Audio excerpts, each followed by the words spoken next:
चलो देखो, अब कॉपर अगर आपने लगाई है तो वो कैसे उसका कार्य करती है वो इसमें समझा रहा हूँ। मैं जो बोल रहा हूँ उसको नोटिस करना। जैसे आपने कॉपर लगा दी, इंसर्ट कर दी कॉपर लग चुकी है। अब देखना कॉपर कैसे कॉन्ट्रासेप्शन का काम में करती है। कॉपर लगाई तो इससे क्या रिलीज होगा, सबसे पहले तो कॉपर रिलीज होगा। तो कॉपर रिलीज होगा तो कॉपर कहाँ पहुँच जाएगा, कॉपर कहाँ पहुँच गया है, फेलोपियन ट्यूब। ये क्या है, फेलोपियन ट्यूब। इधर से क्या आएगा, ओवम। इधर क्या है, ओवेरी। तो ओवेरी से क्या आएगा, ओवम। तो यहाँ पे जब कॉपर पहुँच गया तो कॉपर क्या करेगा, यहाँ पे क्या है, सिक्रेशन बढ़ा देगा। जो इसकी जो लेयर होती है सीलेटेड कोलुमनार एपिथेलियम जो होती है कहाँ पे, फेलोपियन ट्यूब पे, वहाँ पे क्या है, सिक्रेशन बढ़ जाएगा। और जब सिक्रेशन बढ़ जाएगा तो फिर यहाँ क्या है, मोटिलिटी बढ़ जाएगी। जब मोटिलिटी बढ़ जाएगी तो ओम जो इधर से आएगा वो क्या है, स्पीड के साथ गति करता हुआ आगे आएगा। जब मोटिलिटी बढ़ेगी तो उसको ठहरने की ज़रूरत नहीं, क्योंकि उसको स्पीड प्रदान कराता है कौन, उसको वहाँ पे जो कॉपर गया था वो सिक्रेशन बढ़ाएगा। सिक्रेशन बढ़ाएगा तो ओम क्या है, अपने आप गति तेज करने लग जाएगा। और जब तेज़ गति करेगा तो यहाँ पे नहीं रुकेगा और आगे पहुंच जाएगा। जब आगे पहुंच गया तो आगे फर्टिलाइजेशन नहीं हो सकता है। फर्टिलाइजेशन क्या होगा, यहीं पे होगा। तो ये भी एक इसका फंक्शन होता है कॉपर का। उसके अलावा क्या करेगा, जब यहाँ पे म्यूकस सिक्रेट करेगा। कॉपर क्या है, कॉपर जब रिलीज होगा तो यहाँ की जो लेयर होती है, यूट्रस की जो लेयर होती है, यहाँ से क्या है, म्यूकस का सिक्रेशन बढ़ा देगा। जब म्यूकस का सिक्रेशन बढ़ जाएगा तो इसी माध्यम से तो स्पर्म एंटर करता है। वही जाना से सेक्सुअल इंटरकोर्स करोगे तो यहाँ से क्या स्पर्म एंटर करेगा। जब यहाँ पे सिक्रेशन गाढ़ा हो गया ना तो उस सिक्रेशन को क्रॉस करके, यानी कि क्या है, लेयर गाढ़ी हो चुकी तो उसको क्रॉस करके स्पर्म अंदर नहीं जा पाएगा।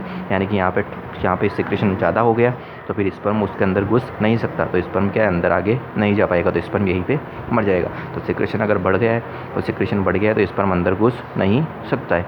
तो ये सारा काम कौन कर रहा है, कॉपर रिलीज करेगा तो इसकी जो लेयर है उससे क्या है, सिक्रेशन को बढ़ा देगा, म्यूकस का सिक्रेशन बढ़ा देगा। और यहाँ पे भी बढ़ाएगा। तो यहाँ पे जब सिक्रेशन बढ़ेगा तो फिर क्या है, ओम की ओम की मोटिलिटी बढ़ जाएगी, यानी कि उसकी गति बढ़ जाएगी।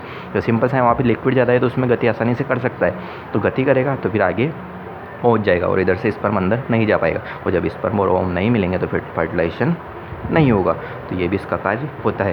तो ये प्रॉपर्टी किस तरह कार्य करती है मैंने आपको बता दिया है। उसके बाद देखना इसकी मैकेनिज्म। फर्स्ट एक्शन क्या होता है, दो तरह से एक्शन करती है, फर्स्ट और सेकंड एक्शन। तो फर्स्ट एक्शन में क्या हुआ, तो प्रिवेंट फर्टिलाइजेशन। मैंने बोला स्पर्म अंदर जाएगा ही नहीं, उधर से ओम तेज गति से आएगा पर इधर से स्पर्म अंदर घुस ही नहीं पा रहा है क्योंकि सिक्रेशन गाढ़े हो गए।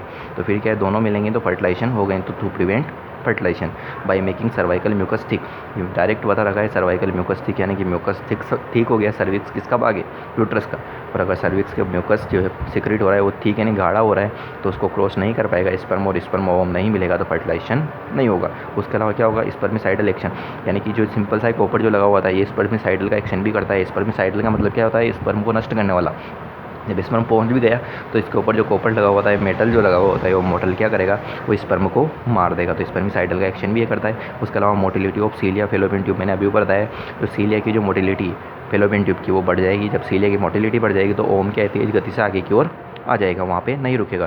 तो ये भी इसका एक फंक्शन होता है। तो फर्स्ट एक्शन 3 हुए। पहला तो फर्टिलाइजेशन को प्रिवेंट करेगा, उसके अलावा सर्वाइकल म्यूकस को बढ़ा देगा, उसके अलावा स्पर्मिसाइडल का काम भी करेगा। अगर पहुँच भी गया स्पर्म तो उसको मार देगा। उसके बाद मोटिलिटी बढ़ा देगा किसकी, फेलोपियन ट्यूब की, सीलिया की। उसके बाद सेकेंडरी क्या होता है, तो प्रिवेंट इम्प्लांटेशन। अगर फर्टिलाइजेशन हो भी गया, मान लो सब कुछ हो गया, फर्टिलाइजेशन हो भी गया, तो ये क्या करेगा, जो एंडोमेट्रियम पे जो इम्प्लांट होता है, यूट्रस की जो एंडोमेट्रियम है वहाँ पे तो बच्चा इम्प्लांट होता है, तो फिर वहाँ पे बच्चे को इम्प्लांट नहीं होने देता है। तो ये सेकेंडरी फंक्शन ये करता है। सेकेंडरी एक्शन इसका क्या होता है प्रॉपर्टी का, टू प्रिवेंट इम्प्लांटेशन। फर्टिलाइजेशन होने के बाद क्या है, जो इम्प्लांटेशन होता है उसको ये रोक देता है क्योंकि वहाँ पे सिक्रेशन ज़्यादा हो रहा है। तो एंडोमेट्रियम पे बच्चा चिपक ही नहीं सकता है, जो जाइगोट है चिपक ही नहीं सकता है। तो ये सेकेंडरी एक्शन भी इसका होता है।